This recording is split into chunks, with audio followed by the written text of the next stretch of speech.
What is going on, guys? Welcome back to another video. This is my latest build video for PvE 1 bar, the chilled Beastmaster. This is focusing on simplicity yet still delivering really good damage.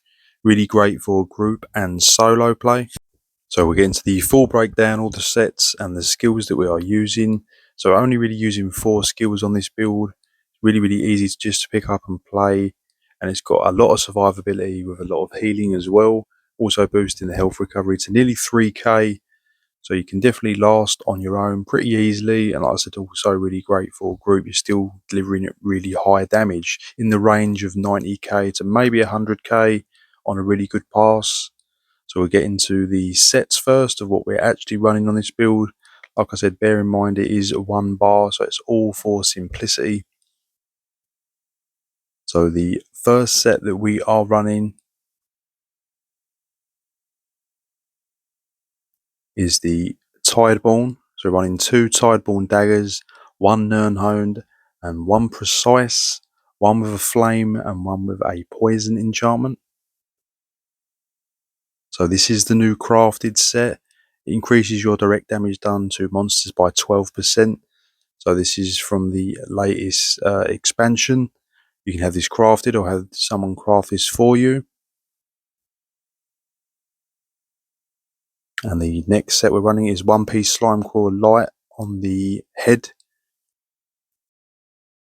Ideally you want all max stamina and divines on the body. Next set we're running is the deadly. Nice easy set to acquire. Increases your damage done with overtime and channeled attacks by 15%. So this in combination with the Tideborn is going to deliver really good damage. Try to gold the jewellery and the weapons as priority. And on the jewellery, should all be bloodthirsty. I've got 1 infused as well with weapon and spell damage enchantments. Of course, the Oaken Soul ring to bring it all together. The Oaken Soul provides the survivability and simplicity. Yes, you can get more with the Velothi, but this is more for simplicity. I've got 64 points into stamina, running the Thief Mundus. And running the Lava Foot Soup and Soul Trees. But you can run the Dubious Cameron Throne just for a bit more health, because the health is a little bit low. That's more for passing, so if you want a bit more survivability, just chuck on this other food here, as it will still give you the stamina and the stamina recovery. But it's also going to give you some health as well, just to make you a little bit more tankier. But it's not absolutely necessary. You can run the blue food to maximize your damage. Of course, we've got the tripods as well. We get into the skills, running the Deep Fisher, which is here just to provide the minor and major breach. Also hits really hard. Got the Flail, which is to generate your crux. You hit this twice and then you beam away. It's also going to heal you as well. Also deals 5% increased damage as well, drenched in the abyssal ink. And of course, we've got the Pragmatic Fate Carver, which is going to give you a ton of damage. You want to keep this up as much as possible and give you a shield. Relentless Focus is here for the extra weapon and spell damage stacking. You can also fire this for a heal as well, and it also hits super hard. And we've also got slotted the Recuperative, which will give you magical and stamina return. It's also going to generate a crux as well, which is really handy. So that's why we've got this slotted here as well. So you're only hitting 2 flails instead of 3. We've got the Guardian Savagery, which is the bear, which is just going to automatically do a lot of damage for you. You can also hit the ultimate if you want to. It does provide quite a lot of damage while essentially being AFK. So these are the class lines we have. Want all your passives in your light and medium. Also the Undaunted line. And the Dark Elf as well is what we're running for the passives. It's probably the best in slot for Arcanist, but you can really go any damage race. It's not going to matter too much. But Dark Elf is generally considered to be the best on the beam builds. And also medicinal use to make your potions last longer. So we're getting to the champion points of what we are running. The green CP, we've got Steed's Blessing just for a bit more movement speed, so you're faster in the dungeons. Got Master at Arms, Biting Aura, Reaving Blows, and Raffle Strikes. The Reaving Blows is for solo, so if you're not playing solo and you're in a group, you can switch this to Fighting Finesse or Backstabber, so it's really up to you.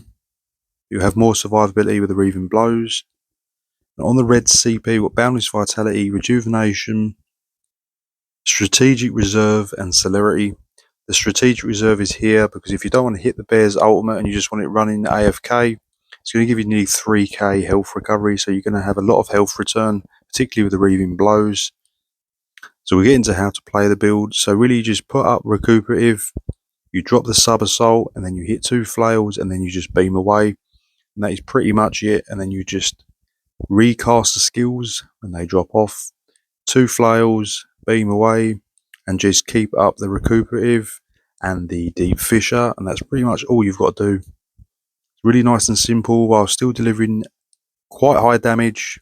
Like I said, I hit nearly 58k on the 3 million, which is not too bad, and also on the 21 mil I hit 92k, but like I said, it probably could go a little bit higher. Probably was messing up a little bit, so I would estimate you could probably go up to nearly 100k on a really clean run with really good chance on the crits. But yeah, still delivering a lot of solid damage with very few skills needed, and you've not even really got to cast the ultimate. You can just let that run. You can hit that if you want. It's a really solid build, and like I said, you're going to get plenty of healing with the CPs slotted, so it's fun for solo play. It's going to probably be fun for the Maelstrom Arena and the Veterans Hollows, all that sort of good stuff. And also fine for dungeons, probably good for some trials as well, I would imagine. And like I said, if you want to go solo, it's still going to be totally fine. This is not for the Infinite Archive though, unless you're with groups with someone. I wouldn't recommend it, as the health is a bit too low for that.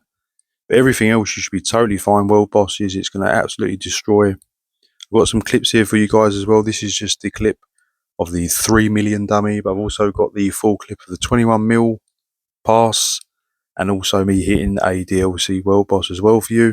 So I hope you enjoy it. I'll see you in the next one.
to add you to my collection. Or you can call them immortality.